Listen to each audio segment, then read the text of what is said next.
All right, let's talk about the guy with the biggest neck in football. Maybe. I mean, maybe Mike Lennon would challenge him on it. But let's talk about a guy who's actually become a fascinating figure here in the NFL in Davis Mills. He was a third-round pick that most people didn't think too highly of. I think there were some people saying he could potentially find a way to be like an NFL caliber quarterback, but not much more than that. I certainly wasn't high on him coming out of the draft. And he's actually played pretty well, I think. He's maybe, not been fully consistent. That's fair to say. He's had his bad moments, but he's had some good moments as well. And that's kind of fascinating. It makes me wonder, could he develop into maybe like a solid quarterback? Maybe he's never going to be, Patrick Mahomes out there, but can he do things well? I think it's possible. I mean, this is kind of the third game we've seen him. I would really say second game we've really seen him do well. I thought he played well against the Rams, but really the Seahawks game here, and then obviously the Patriots game where he's apparently the Bill Belichick killer. Don't know what's going on there.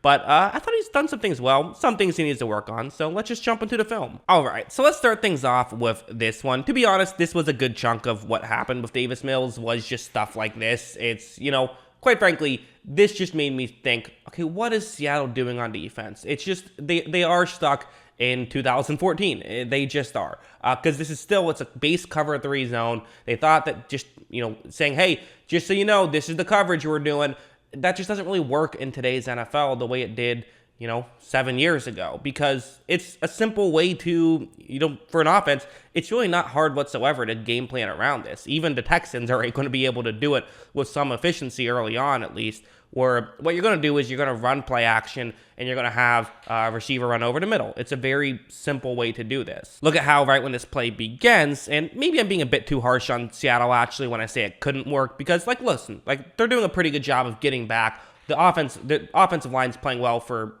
Houston, and also the defensive line for Seattle not getting pressure here. I think a lot of young quarterbacks would throw the ball now, but I think Mills is going to show some nice patience here. Watch him just wait a little bit and then throws it, so that way you're able to pick up a big gain right there. I think that's a good play by Davis Mills, I would say. It's also kind of not the most difficult throw to make. This is something that I expect a somewhat okay starting quarterback to make, but at the same time, him being a somewhat okay quarterback would be kind of a lot better than I think a lot of people thought they were getting when they drafted him. Also, stuff like this, it's another way you can just kind of get those free yards, which what happened early on. It's a simple idea. Basically, you have 2 receivers kind of get into one defensive player's zone. One runs deeper. The check down typically will get open here. Watch how you're going to see Mills takes the snap, very quickly makes this throw, and you're able to just pick up some yards right there. It's nothing massive, but again, it's just you're moving the ball down the field. You get into field goal range right here on a second down and very long, so that kind of stuff is nice to see.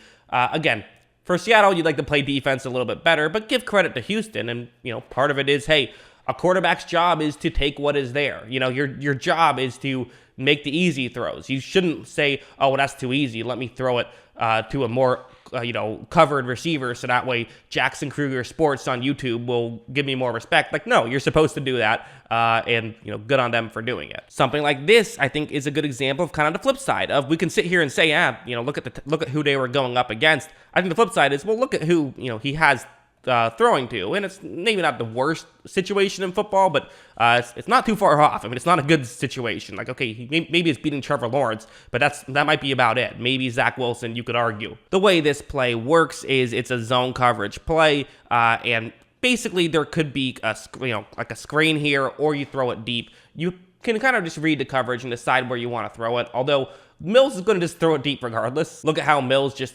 he's sending the ball deep, and it's actually a catchable throw. It doesn't get complete, but it does make you wonder, with some of these other things, hey, if Mills was in a New England offense, how well would he be doing? Where guys are actually getting open and guys are catching a ball that, maybe it's not the easiest catch, but it's a catchable ball. That could happen. And, it does kind of make me wonder, okay, in a perfect situation, how could Mills be? Because that's often how I like to look at quarterbacks. It's not so much necessarily what do you do when things are horrible, because when things are horrible, you're not winning a Super Bowl anyways. How do you do when things are great? And I think he maybe could do okay there. Another thing that's interesting is something like this, where this is basically just why things kind of didn't go as well in the second half. Like, obviously, he got off to that incredible hot start, completing his first 14 passes. I think he had like 150 yards in 14 passes, so incredible stuff. Basically, the way Seattle was able to sort of stop them, and this is kind of the argument for Seattle, is like,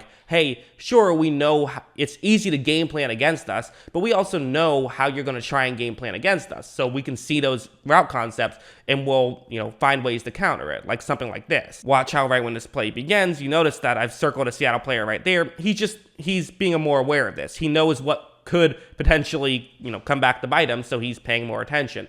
So again, I would also argue you look towards the top of the screen, there's multiple players who are open past the first down marker, but for Mills, basically, he's a young quarterback, and also you're never going to see everybody on the field. Watch how he tries to make this work, and it doesn't work out. But still, good job by the other guys on the field. I would certainly say that. But yeah, I mean, that's just how Seattle was able to kind of slow things down after the hot start, which is they were doing a better job of kind of counteracting some of these kind of obvious punches that the Houston Texans were throwing. We also had something like this, which was, listen, Mills isn't making the best decisions. You're not expecting him to make the best decisions. He's a rookie who wasn't even known for making the best decisions when he got drafted, so of course he's going to have some issues.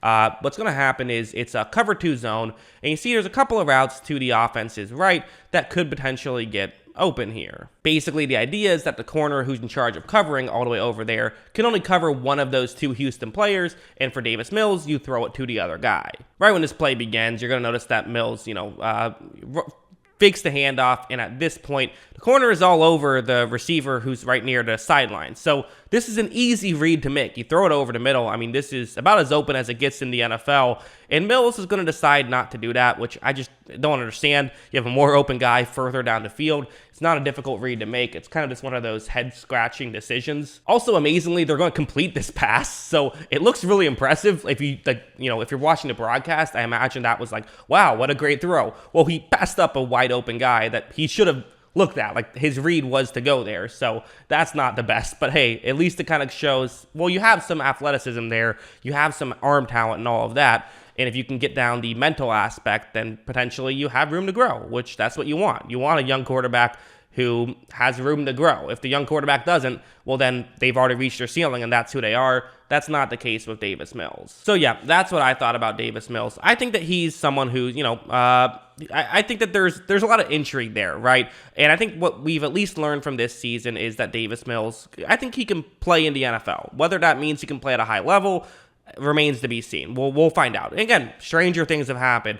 And part of the issue with being a 3rd-round draft pick is that if you're a 1st-round pick, you'll get sometimes 5 years before teams move off of you. Whereas if you're a mid-round pick, you really only get the 1 year to prove yourself. But he's done an okay job so far. Again, ups and downs for sure. I would also say that one thing is certainly the Texans aren't a great situation for him to be thrown into. Although the flip side is, at least when you're on the Texans, you get a play, right? If he was, you could argue, hey, Kyle Trask, that's a great situation, playing with Brady, all those great weapons, but he's not playing. So, and he was drafted earlier than Mills. So that's kind of the pros and cons of going to the Texans. But yeah, that's what I think. What do you guys think? Let me know in the comments below. Always love hearing from you. And of course, as always, thanks for watching.